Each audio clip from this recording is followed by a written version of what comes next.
hablarles del caso Brazalete Blanco, ¿lo recuerdan? El caso Brazalete Blanco empezó, la apertura de juicio de este caso fue el pasado martes 11 de agosto, 2 años y 8 meses después de haber sido detenidos un grupo de civiles y militares y de haber sido anunciado por el alto responsable de crímenes de lesa humanidad, Tarek William Saad, quien junto a Nicolás el Reo, Diosdado Cabello, Vladimir Padrino, Iván Hernández Dalla y Alexander Gran Cuartiaga tramaron el montaje de este expediente para encarcelar a civiles y militares y acusar a personas que estábamos en el extranjero desde hace años denunciando los horrores de la tiranía. La juez de este caso es Alejandra Verónica Romero Castillo, tercera de primera instancia de delitos asociados al terrorismo, y el fiscal es Luis Dueñez Reyes, fiscal 67 con competencia nacional y al mismo tiempo director general contra delitos comunes a nivel nacional. No olvidemos aquel acto vergonzoso que ejecutó Vladimir Padrino en el patio del Ministerio de la Defensa con los jefes del SODI, el REDI y el alto mando el 23 de enero del 2024 en Fuerte Tiuna, donde todos los militares de este caso fueron degradados y expulsados de la Fuerza Armada junto con otros militares sin consejo de investigación ni condena, luego de haberlos hecho caminar esposados de pies y manos y encadenados por la cintura, obligándolos a desnudarse frente a todos los presentes para que se pusieran unos uniformes verde oliva oscuros estilo cubanos. El capitán Ángelo Heredia, en su declaración en esta audiencia del martes pasado, dijo vía telemática desde el Rodeo 1 cómo el 13 de diciembre del 2023, estando en Cúcuta junto con el primer teniente Ronald Ojeda, hacían trabajo personal de inteligencia para comprobar los vínculos del ELN con el ejército venezolano y el tráfico de drogas. Y en ese momento fue interceptado por un grupo del ELN y él trató de huir y en esa huida fue alcanzado por un disparo en la pierna derecha a la altura de la tibia con fractura abierta del hueso que al día de hoy permanece sin atención médica. El jefe de ese grupo del ELN realizó una llamada de entrega de Ángelo al DGCIN en Venezuela, trasladándolo al estado Táchira por una trocha donde ya lo estaban esperando funcionarios del DGCIN. Fue llegado a Caracas vía aérea y trasladado a la sede del DGCIN en Boleíta, donde denunció que fue salvajemente torturado y golpeado por el coronel Alexander Gran Cuartiaga, el mayor Santiago Sánchez y el primer teniente Kerlerin Urbina Cabrera y otros funcionarios. Narró además cómo en medio de estas torturas y amenazas fue obligado a filmar un video frente al propio Alexander Gran Cuartiaga y aproximadamente 20 funcionarios, obligándolo a leer un libreto donde tuvo que mencionar como parte de esta trama a María Corina Machado, a Tamara Sujú, a Norbey Marín, a Sebastián Nevarráez, al general de división Tomás Martínez Macías y al teniente coronel Guillermo Enrique César Ciero. Ángelo contó que estuvo aislado en una celda de congeladores por 2 meses, con la herida abierta en la pierna, desnudo sobre una colchoneta y permaneció en desaparición forzada por más de 4 meses y dijo que nunca le permitieron una llamada de acceso a su abogado y que la acusación de ser él el articulador de la llamada Operación Brazalete Blanco era totalmente infundada. Se refirió importante al caso del primer teniente Ojeda, que logró escaparse cuando estábamos junto con él en esa oportunidad a Chile, donde fue ubicado por el asesino Gran Cuartiaga y asesinado por él mismo y un grupo que comandaba en Chile posteriormente. Narró cómo fue llevado en silla de ruedas junto a otros compañeros militares al acto de degradación el 20 de enero del 2024 y cómo ha sido torturado y aislado en el Rodeo 1 por los directores coroneles Rincones Cervén, alias Tiburón, y el coronel Martínez Endesa, alias Pater. Ángelo dijo lo siguiente: pido perdón a los mencionados por mí bajo coacción y torturas, a la ingeniero María Corina Machado, a la doctora Tamara Sojú, entre otros, durante el video que me hicieron grabar, especialmente a mi general de división Martínez Macías, a su hijo, a mi teniente coronel Guillermo Enrique César Ciero, quienes no tienen nada que ver en esta falsa trama y que han sido privados de libertad y sufrido los más crueles tratos y violaciones.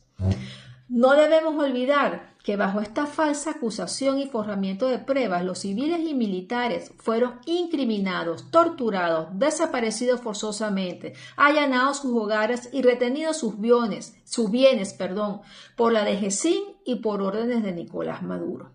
Este día se hizo una lectura el martes pasado, una lectura generalizada de los hechos, no por individual como obliga el derecho penal a acusar a cada persona. Fueron acusados de forma general por terrorismo, traición a la patria, homicidio en grado de tentativa a Nicolás Maduro y al gobernador de Táchira, Freddy Bernal, y asociación para delinquir. La defensa de los acusados exigió la presencia en tribunales de sus defendidos, los que no fueron trasladados desde los centros de tortura al tribunal, y también solicitó la nulidad absoluta del juicio, ya que hubo violación de más de 8 artículos de la Constitución, como violaciones del debido proceso, los derechos humanos, desaparición forzada, tortura, tratos crueles, retención de bienes, allanamientos sin orden, la no imposición de la responsabilidad individual penal de los acusados, la expulsión de la Fuerza Armada, etc. Al día de hoy, la juez niega el acceso al expediente de los abogados defensores. Los privados de libertad que aún siguen en centros de reclusión no han podido ser entrevistados por sus abogados a pesar de que ya empezó el juicio. Todos los alegatos de la defensa fueron desestimados a pesar de la declaración de Ángel Heredia. No hay ninguna preocupación por averiguar e investigar las torturas de las que fueron víctimas todos los detenidos en este caso. La próxima audiencia será el martes 18 de agosto. Yo quiero decirle a todos los venezolanos, a todos, y también quiero decirle a todos los que están llevando a cabo este proceso de transición en Venezuela, desde el Departamento de Estado, pasando por todos aquellos que están apoyándolos, como yo estoy apoyándolo. ¿Qué pasa? Que todavía no encarcelan a todos aquellos que han sido señalados en todas las tramas, en todos los casos de persecución sistemática, asesinatos, desaparición forzada y torturas, como no han sido encarcelados y enjuiciados. ¿Qué hace Alexander Granco Arteaga libre hoy día? ¿Qué hacen todos sus comandos que no han sido investigados? ¿Qué hacen todos esos jefes de los organismos de inteligencia que todavía siguen en cargos y no están siendo investigados?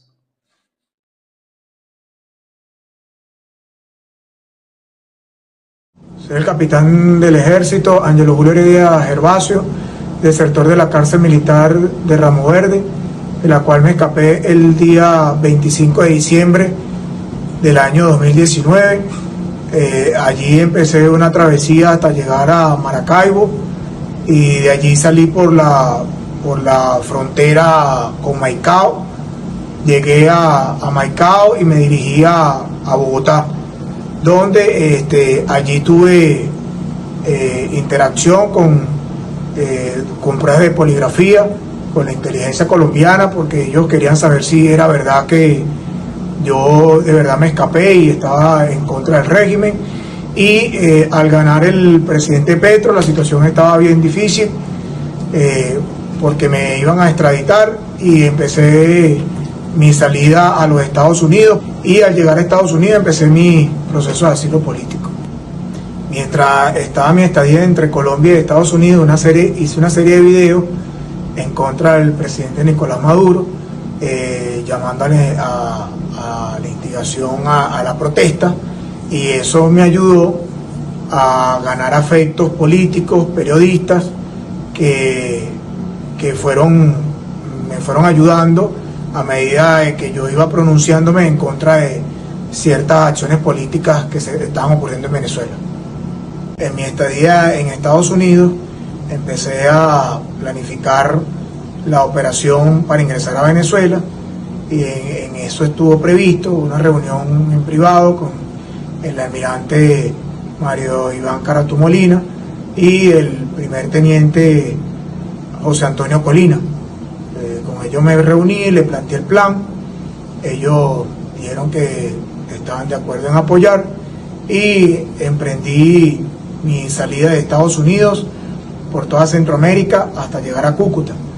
donde iba a empezar a reunir el personal y hacer el trabajo de inteligencia para ingresar a Venezuela evadiendo las alcabalas fronterizas. El general de división retirado Tomás Enrique Martínez Macías, previo al plan, era el encargado de reclutar oficiales retirados dentro de Venezuela para que se unieran al mismo una vez se ejecutara y fuese exitoso. Con las personas que yo iba a ingresar era el primer teniente Ojeda, el sargento Pérez, el sargento Angulo.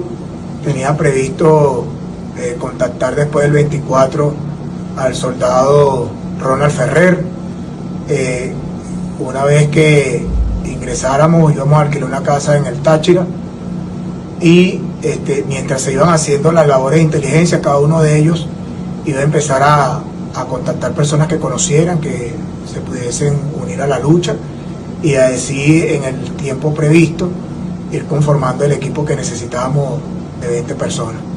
El plan consistía en entrar a Venezuela, hacer un trabajo de inteligencia a la unidad de la 21 Brigada, la unidad Negro Primero y la unidad de artillería. Una vez se tuviese prevista cuál era la unidad más vulnerable, tomarla por asalto, tomar las armas, hacer una defensa de área, utilizar los periodistas para que hicieran pronunciamientos dándole credibilidad a la operación, y anexando ciudadanos a la operación para crecer en número de hombres, entregarle las armas, y de allí se tenía previsto tratar de ubicar al gobernador Bernal, tomarlo como rehén y tomar la gobernación. De esta manera hacer pronunciamientos tanto militares como pronunciamientos de los periodistas, el pronunciamiento de nosotros como unidad táctica que estaba operando, y al final se esperaba un pronunciamiento político, el cual lo iba a dirigir la líder opositora. Habíamos hecho un reconocimiento previo de inteligencia sobre las unidades a tomar, el cual estaba encargado el dirigente estudiantil Pablo Parada Díaz, sobre la unidad de Negro Primero, la 21 Brigada y la unidad de artillería. Había una planificación de el vicealmirante Carratú Molina, hicieron un pronunciamiento del exterior, y el general Martínez Macías, una vez se vea éxito, hiciera pronunciamientos afectos hacia la operación aquí dentro de Venezuela. Mi general Martínez Macías había preparado un discurso a la dirigente política una vez que se hicieran los pronunciamientos militares, ella surgiera a través de un discurso como la imagen política. En el desarrollo del plan existían unos periodistas y youtubers, los cuales estaban en conocimiento del plan y la fecha, que iban a tener como misión la parte comunicacional para difundir en las diferentes redes sociales, canales, noticieros, todo lo que estaba sucediendo en situ a la hora de ejecutarse el plan. Entre ellos estaba el primer teniente Colina con su plataforma, el doctor Norbey Marín, Wender Enrique, la doctora Tambara Sujú y la periodista Sebastiana Barrajes. Cuando en todo este proceso de planificación teníamos contacto con el teniente coronel César Ciero, el cual nos ayudó con la orden de operaciones, y él decidió de que la operación se llamara Brazalete Blanco. En esa orden de operaciones nos iba a explicar cuál iba a ser el avance que íbamos a tener una vez si teníamos éxito de que la población venezolana se uniera a la operación de resistencia, cuáles eran los pasos a seguir una vez se tuviese un mayor número de personas para ir avanzando hacia la capital. Y teníamos también el apoyo del coronel Sánchez Vázquez, el cual una vez se había el éxito iba a prestar toda su colaboración también, y nos proporcionó información interna sobre lo que estaba ocurriendo, los permisos, cómo llegaban, cómo salían las tropas, para que estuviésemos al tanto de toda la situación actual. Cuando me escapo de la cárcel militar de Ramo Verde, en todo el transcurso llego a Bogotá, allí con la intención de introducir mi asilo político en el Ministerio de Relaciones Exteriores. Una vez que introduzco el expediente de asilo, me remiten a una prueba de poligrafía con la CIA en un hotel, con la finalidad de constatar que toda la información que yo le suministraba en el expediente fuese verdad, o sea, que fuese un prisionero político, que me escapé, que estaba en contra del gobierno del presidente Nicolás Maduro, y una vez que me hacen la prueba de polígrafo, que la paso de forma eficiente, ya el proceso de asilo empieza su marcha, empieza su procedimiento administrativo, y yo me dedico a trabajar mientras tanto y hacer videos en contra del gobierno bolivariano de Nicolás Maduro. Estando yo en Estados Unidos, empiezo mi procedimiento de asilo y empiezo a tener reuniones en privado con el vicealmirante Carratú Molina y con el teniente Antonio Colina, porque ellos tenían un contacto directo con la CIA. Recordando que mi vicealmirante Carratú Molina fue agregado militar de Venezuela en Estados Unidos, y el teniente Colina ha tenido muy buenas relaciones con la agencia de inteligencia de Estados Unidos. Una vez que yo les muestro el plan, ellos le dan el visto bueno y empiezo yo a contactar al primer teniente Ojeda Moreno, al sargento Pérez, y otros sargentos que habíamos ya tenido relaciones por la cuestión cuando estuvimos en Colombia, lo del Cucutazo, esos profesionales que quedaron desertores, tuvimos ciertos contactos y nos dirigimos a Colombia, me dirijo a Colombia, allí en Cúcuta alquilo una casa, empezamos a reunirnos y empezamos el proceso de cómo íbamos a ingresar a Venezuela.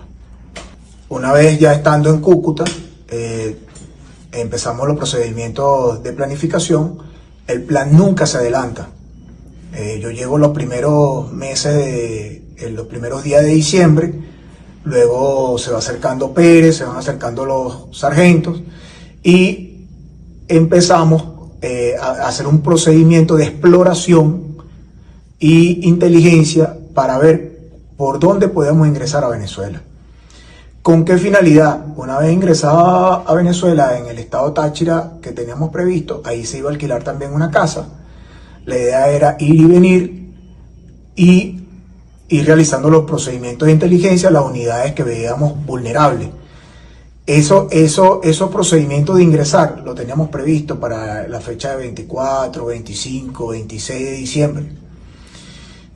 Por eso la fecha nunca se adelanta. Estaba previsto la operación ejecutarla el primero del 31 de diciembre del 2023, el primero en la madrugada del 2024. Entonces tenemos que buscar el momento más vulnerable para poder hacernos de las armas y hacer el punto de resistencia que teníamos planificado.